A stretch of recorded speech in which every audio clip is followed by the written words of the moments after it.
Salut, c'est Gaël. Dans cette vidéo, j'ai encore trouvé une super astuce pour gagner du temps, cette fois-ci pour ranger nos outils. Oui, on n'a pas tous les moyens d'avoir un superbe atelier. La plupart du temps, il y a un petit coin de l'appartement, comme chez moi ici, où on a à la fois la buanderie, un espace pour mettre un peu tout ce qu'on ne peut pas mettre ailleurs. Alors regardez, j'ai tous mes outils là, vous voyez, tout est rangé là-dedans, dans cette caisse. Donc à chaque fois que j'ai besoin de quelque chose, il faut que je cherche. C'est une grosse perte de temps. On va trouver une solution. J'ai trouvé un produit, moi, qui m'a semblé super pratique. Ça s'appelle le On-Off de Tesa. C'est du scratch adhésif. D'un côté, c'est de l'adhésif hyper fort et de l'autre, c'est un scratch repositionnable. On va commencer par la lime qu'on va mettre ici. Vous voyez, pour moi, c'est la bonne hauteur. Et puis à côté, on va mettre tous les tournevis qui vont venir ici.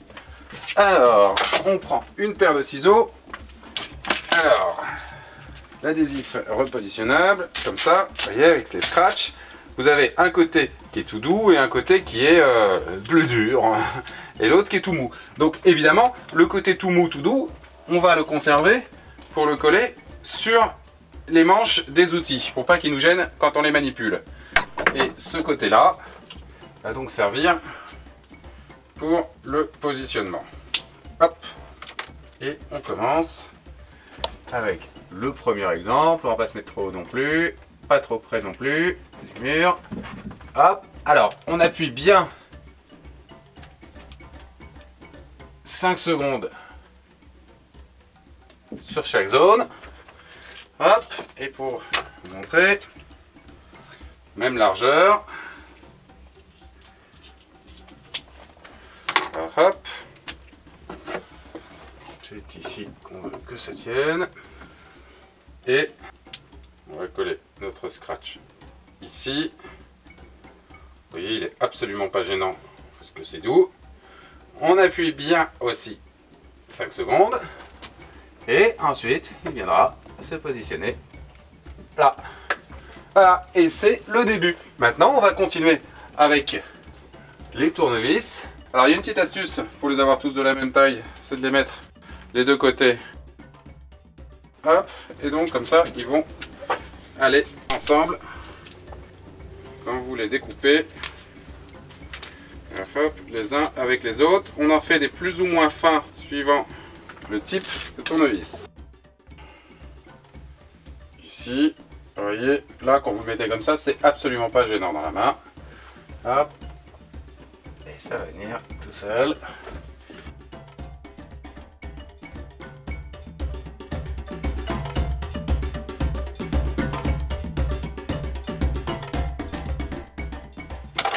Et donc la taille de l'adhésif On-Off que vous mettez va dépendre aussi du poids que vous allez lui faire porter. Et on n'oublie pas toujours de bien appuyer.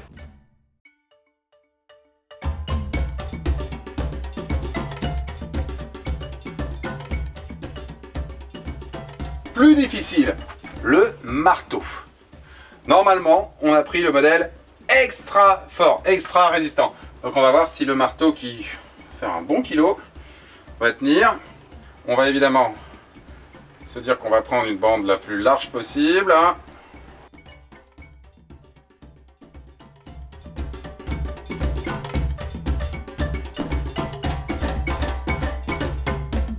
Et on prend l'endroit où c'est le plus large, pour que la zone d'attache soit la plus grande possible.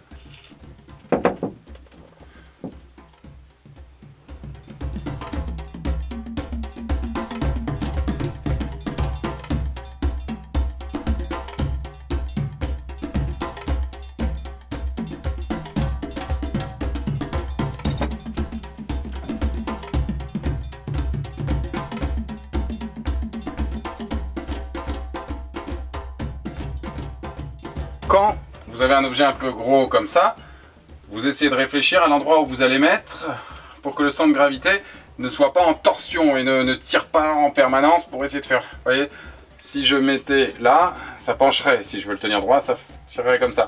Alors que là, voilà, on est à peu près droit. Donc, on est à peu près au bon endroit ici. Hop.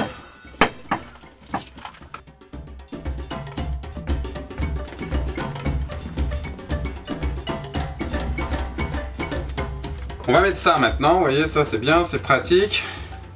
Sauf qu'évidemment, c'est pas plat, vous voyez. Donc, on va mettre des bandes un peu plus longues pour être sûr que ça tienne. Voilà.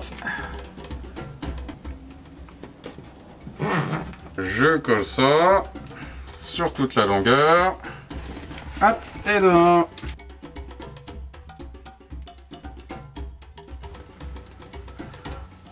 Et voilà. Et voilà, ils ont quand même un peu plus de gueule comme ça, mes outils. Et vous imaginez le gain de temps? Déjà, ça m'a pas pris trop de temps de faire ce superbe étalage. Mais en plus, dorénavant, dès que j'ai besoin d'outils, je n'ai plus qu'à arriver et à dire j'ai besoin d'un marteau, ce tournevis, celui-ci et ceci. Hop, et voilà, je pars bricoler. Allez, bonne journée.